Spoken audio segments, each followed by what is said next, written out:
مزرعه غلامی اشتباه است.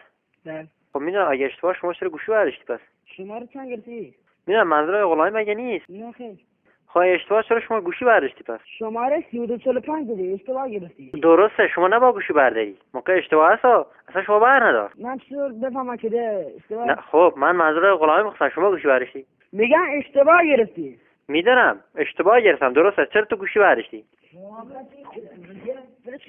میگم تو اشتباه گرفتی یعنی. الو سلام. بفرما. سلام علیکم. میگم من بفرما آقا. مزرعه غلامی میخواستم.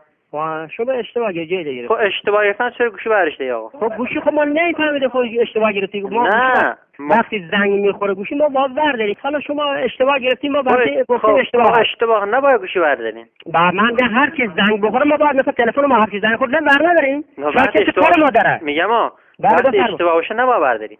میگم ما خب شماره نمیده که بفهمیم شماره که بر نداریم. وقتی گوشی شماره نمیده خب نمیفهمیم باز برداریم اینا که اصلا کار ما داشته باشه. حالا باز اشتباهه؟ بله اشتباه کاکا. دست شما در نکنه. سر شما در نکنه. خداحافظ.